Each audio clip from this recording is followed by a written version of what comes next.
अस्सलामुअलैकुम। Welcome back to future dimensions 360। जैसा कि आप जानते हैं कि हमारे लास्ट ट्यूटोरियल में हमने कंप्लीट किया है अपना क्लास लाइफ साइकिल मेथड। तो अब हम कंप्लीट कर चुके हैं रिएक्ट की बेसिक्स को। तो आज से हम स्टार्ट करेंगे कुछ एडवांस लेवल टॉपिक जो कि रिएक्ट की डॉक्यूमेंटेशन के अंदर एडवांस लेवल पे मेंशन है। तो आज सबसे पहले हम सबसे इजी से टॉपिक को देखते हैं जी, जिसको रिएक्ट की डॉक्यूमेंटेशन में फ्रेगमेंट्स कहा जाता है कि फ्रेगमेंट्स क्या होते हैं और कैसे यूज होते हैं।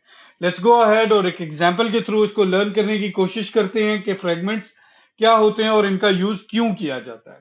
सबसे पहले हम कंपोनेंट्स में चले जाते हैं, एक नई फोल्डर बना लेते हैं, हम उसको कहते हैं जी नई फाइल बना लेते हैं और उसको कहते हैं जी fragment example dot JS. Fragment example दे देते हैं जी नाम, फ्रेगमेंट हमने दे दिया है। Fragment example dot JS RFC एक फंक्शनल कंपोनेंट क्रिएट करके इसको ऐप डॉट जेएस में इंपोर्ट कर लेते हैं जी। फ्रेगमेंट एग्जाम्पल डॉट जेएस ठीक हो गया जी। अपने ब्राउजर में चले जाते हैं, रीलोडिंग कर लेते हैं, सारा कुछ देख लेते हैं जी, हमारे पास ये फ्रेगमेंट एग्जाम्पल अपीयर हो चुकी है। अब बात यह है जी, हमने क्या करना है, हमने ये जो फ्रेगमेंट एग्जाम्पल है ना, इस टेक्स्ट को हमने H1 टैग में शो करना है जी। कर लेते हैं H1 टैग में शो, ब्राउजर में चले जाएं, H1 टैग में हो गया। अब कुछ छोटा सा पैराग्राफ इसके नीचे लिखना है जी। हम पैराग्राफ में कहते हैं कि ये हमने लिखना है पैराग्राफ, और उसमें हमने कहना है जी I am paragraph from fragment example. ठीक हो गया। लिख के सेव किया और ये सारी रेड लाइन अपीयर होगी। ब्राउजर में गया तो मेरा कोड ब्रेक हो गया। एरर क्या आ रहा है जी, adjacent JSX element must be wrapped in an enclosing tag. तो ये क्या कह रहा है जी, ये कह रहा है कि रिएक्ट के अंदर आप adjacent JSX elements multiple return नहीं कर सकते, वो हमेशा एक सिंगल JSX एलिमेंट में रैप्ड होने चाहिए। रिएक्ट का कोई भी single component multiple react JSX elements return नहीं करता। आपको हमेशा रिएक्ट के एक कंपोनेंट से सिंगल JSX एलिमेंट ही रिटर्न करना होता है। तो हम एक सिंगल कंपोनेंट बना लेते हैं JSX एलिमेंट, इनको कॉपी पेस्ट कर लेते हैं। ये डिव के अंदर कॉपी पेस्ट हो गए, ये देखें वेरी बेसिक और बड़ा अच्छा हमारे पास सोल्यूशन निकल आया। हम इधर चले गए, एप्लीकेशन भी ब्रेक नहीं हुई, इंडेक्स में चले गए, कंसोल भी देखा क्लियर है, सारा कुछ क्लियर है। अब ऐसा करते हैं अपने टेक्स्ट का इंस्पेक्ट कर लेते हैं जी। टेक्स्ट को इंस्पेक्ट करके देखा H1 और P तो आ गए, ये डिव आ गया। अब ये जो डिव हमने यहाँ पे क्रिएट किया है, ये वाला डिव, इसकी एज सच कोई खास जरूरत नहीं है। ये एक एक्स्ट्रा डिव यहाँ एक एक्स्ट्रा नोड अपीयर हो रही है हमारे डॉम में। तो अगर हमारी कोई एप्लीकेशन बहुत बड़ी है जिसमें हमारे पास कोई इस तरह के सिनेरियोज 1000 टाइम या 100,000 टाइम अपीयर हो जाते हैं, तो वो अच्छा खासा इम्पेक्ट कर देगी परफॉर्मेंस पे। तो इस तरह की चीजों के साथ डील करने के लिए रिएक्ट ने आपको एक फंक्शनैलिटी दी है जिसको रिएक्ट डॉट फ्रेगमेंट कहा जाता है जी। रिएक्ट डॉट फ्रेगमेंट, आप क्या करते हैं, आप उसको रिएक्ट कोई भी, जब आपने मल्टीपल एडजेसेंट JSX एलिमेंट्स किसी भी कंपोनेंट से रिटर्न करने होते हैं, तो आप उसको रिएक्ट डॉट फ्रेगमेंट्स में रैप कर लेते हैं या किसी भी फ्रेगमेंट में रैप कर लेते हैं। तो रिएक्ट क्या करता है, रिएक्ट उसको एज इट इज ला के आपके पेरेंट कंपोनेंट में डाल देता है बगैर किसी एक्स्ट्रा नोड के। अब देखिए वो एक्स्ट्रा डिव यहाँ पे हमारे HTML में इंस्पेक्ट करके देख लें, यहाँ पे कोई भी एक्स्ट्रा डिव अवेलेबल नहीं है, वो निग्लेक्ट हो चुका है जी। अब क्या करते हैं जी, मूव ऑन करते हैं और try to understand it in more better way.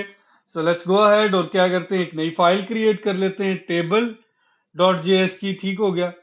Table dot JS, एक और फाइल क्रिएट कर लेते हैं कॉलम डॉट जेएस की जी। कॉलम डॉट जेएस क्रिएट हो गई।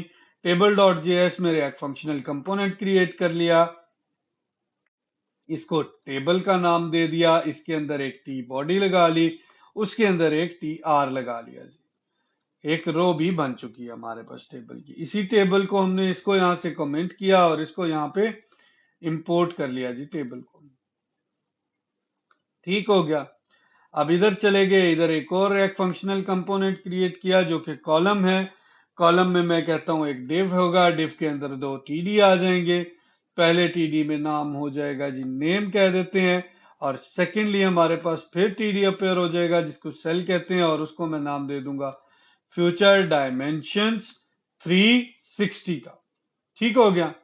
अब इसको हम कॉलम्स को इधर इंपोर्ट कर लेते हैं, टीआर में इंपोर्ट कर लिया कॉलम, और ये हम लोग मूव ऑन हो गए अपने ब्राउजर में। ब्राउजर में आके देखें जी, हमारे पास बहुत अच्छा रिजल्ट तो अपेयर हो रहा है। कोशिश करते हैं कंसोल भी चेक कर लेते हैं। कंसोल को चेक करेंगे तो देखें हमारे पास क्या है कि ये कह रहा है T D can not appear as a child of div. जो आपका टी डी सेल होता है वो कहता है, आपका ब्राउजर कह रहा है कि ये टी डी डिव का चाइल्ड नहीं बन सकता। और यहां पे कह रहा है जी div can not appear as a child of T R. जो डिव है ये आपका चाइल्ड नहीं बन सकता, किसका? टी आर का। तो इस तरह की सिचुएशंस को डील करने के लिए अब आपने क्या करना है, अगर आप एलिमेंट में जाके देखें यहां पे, तो आपको इस डिव की एज सच कोई जरूरत नहीं है। इस टी आर का डायरेक्ट टी डी चाइल्ड बन सकता है। ये डिव निकल जाए तो दोनों वार्निंग यहां से डिसअपियर हो जाएंगी। तो इस टी डी को रिमूव करने के लिए आप इस कॉलम के अंदर जो डिव है उसको रिएक्ट डॉट फ्रेगमेंट से चेंज कर लें। सॉरी, रिएक्ट डॉट फ्रेगमेंट से चेंज कर लें जी। रिएक्ट डॉट फ्रेगमेंट से चेंज कर लिया हमने इसको। Control C, control V, closing tag, और सेव किया और जाके देखा इसको रीलोड करके, हमारी सारी की सारी वार्निंग्स निकल चुकी हैं। तो ये बेसिकली यूज होता है हमारे पास फ्रेगमेंट्स का। कोई बहुत सारी ऐसी जगह होती हैं जहां पे आपको फ्रेगमेंट्स का यूज करना नेसेसरी हो जाता है जी।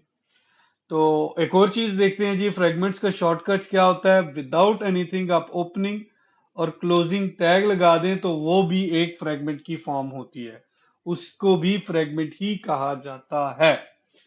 एक और चीज देखते हैं जी, फ्रेगमेंट के अंदर क्या होता है। लेट मैं कहता हूं जी, मेरे पास एक एरे है नेम्स की। नेम में मेरे पास है जी उमर, उमर के बाद मेरे पास है जी अली, अली के बाद मेरे पास है जी आयशा। ये 3 नेम होंगे। सेव कर लिया। इसको मैं रिमूव करके यहाँ पे अपने फ्लोर ब्रैकेट्स लगाता हूँ जी। फ्लोर ब्रैकेट के बाद मैं कहता हूँ जी मेरे नेम्स जो हैं उनको मैप कर दें।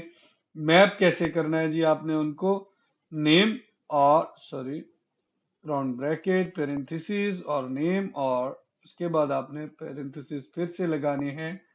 और इसके अंदर आप क्या करें, आप रिएक्ट डॉट फ्रेगमेंट लिखें और उस फ्रेगमेंट के अंदर आप हर बार एक टीडी रिटर्न करें और उस टीडी के अंदर एक नेम लिख दें। अब मैं इधर आ जाता हूं। ये देखें जी, each child list should have a key props. जैसा कि हमने पहले भी प्रॉप्स, की प्रॉप्स के बारे में पढ़ा था।